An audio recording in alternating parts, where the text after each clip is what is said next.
क्या Israel Hamas के इस खतरनाक हमले से बच जाता अगर वो इजिप्ट के इस खुफिया एजेंसी की बात मान लेता? क्या अब गाजा का सच में नामो निशान मिटा कर रख देगा इजराइल?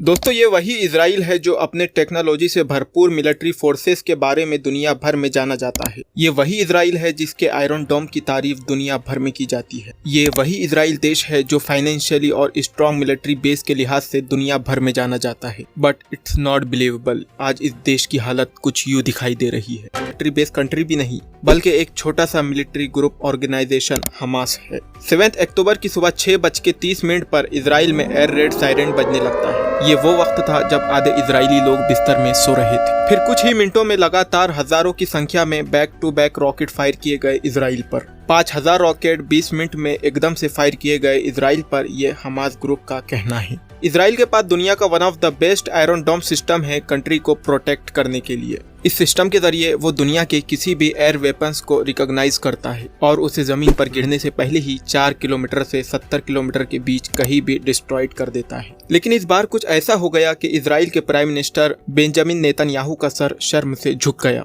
क्योंकि इजराइल पूरी दुनिया भर में अपने आयरन डोम सिस्टम की तारीफ करते फिरता है। इजराइल का कहना है कि उसके आयरन डोम का रेट ऑफ सक्सेस 95% के ऊपर है, यानी कि 95% इंटरसेप्शन को ये आसानी से डिटेक्ट करके बर्बाद कर देता है। उसके अलावा इजराइल देश को अपने कंट्री की खुफिया एजेंसी पर भी बड़ा गर्व, जिसे मोसाद कहा जाता है कि मोसाद ने दुनिया भर में बड़े बड़े खतरनाक ऑपरेशन अंजाम दिए हुए हैं। ये दुनिया की बड़ी और पावरफुल खुफिया एजेंसी में से एक मानी जाती है। इस बड़े खतरनाक हमले के बाद दुनिया भर की कंट्रीज और लोगों ने इजराइल के खुफिया एजेंसी मोसाद पर कई सवाल उठाना शुरू कर दिए। साथ ही आयरन डोम सिस्टम पर भी सवाल उठने लगे, जिसकी तारीफ करते इजराइल कभी ना थकता था। कई लोगों का कहना है कि अगर सच में आयरन डोम देश को प्रोटेक्ट कर सकता है तो इस बार क्यों तबाही मचाई गई। दोस्तों, इससे पहले भी हमास के कई रॉकेट को डिस्ट्रॉयड कर चुका है इजराइल का आयरन डोम सिस्टम, लेकिन इस बार हमास ने back to back 5000 rocket fire किए, जिसके चलते इजराइल का आयरन डोम सिस्टम भी फेल हो गया। हजारों से लोग हलाक हो गए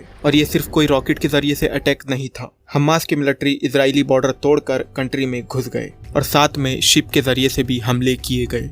दोस्तों, ये आज तक का इजराइल और हमास के बीच का सबसे बड़ा सरप्राइज अटैक माना जा रहा है। देखा जाए तो हमास और इजराइल की जंग कोई आजकल की जंग नहीं, बल्कि ये सालों से चली आ रही है। इस जंग को दुनिया भर के लोग हाथी और चोंटी की जंग से भी मिसाल दिया करते हैं, क्योंकि इजराइल एक पावरफुल मिलिट्री बेस कंट्री है, जबकि हमास को इंडिया के साथ साथ और कई कंट्री तो अब तक भी टेररिस्ट ग्रुप मानती है। हमास ने इस ऑपरेशन को नाम दिया है अल अक्सा स्टॉर्म, यानी कि अक्सा का तूफान। दोस्तों, कहा जा रहा है कि हमास ने मस्जिद अक्सा में मुसलमानों पर की गई ज्यादती का इंतकाम लिया है और हमास का कहना है कि हर बार मस्जिद अक्सा में मुसलमानों को इजरायली मिलिट्री का जुल्म सहना पड़ता है। बस इसी को खत्म करने के लिए उसे ये सब करना पड़ा। मोसाद खुफिया एजेंसी को भी कई सवालात का सामना करना पड़ रहा है। बाल से बारीक चीज पर नजर रखने वाली एजेंसी कैसे बेखबर रही जबकि गाजा में इतनी बड़ी जंग की तैयारी की जा रही थी? कैसे उसे खबर न हो सकी कि गाजा में 5000 से ज्यादा मिसाइल कलेक्ट करके रखे हुए हैं? हालांकि उसका कहना है कि उसके नेटवर्क दुनिया भर में फैले हुए हैं।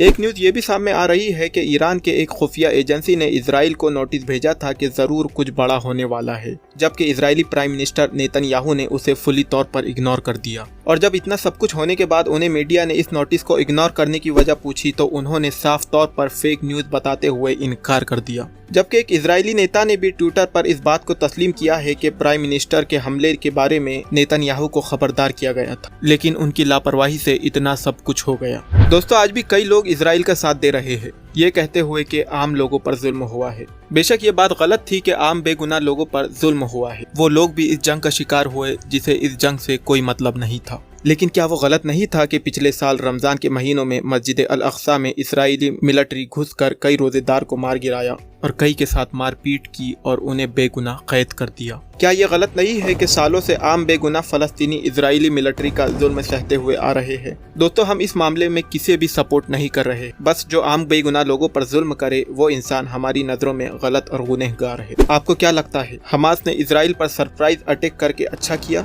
या गलत? कमेंट में जरूर बताएं और ऐसे ही लेटेस्ट अपडेट के लिए हमारे चैनल को सब्सक्राइब करना बिल्कुल भी ना भूले। मिलते हैं नेक्स्ट किसी ऐसे ही इंटरेस्टिंग टॉपिक के साथ।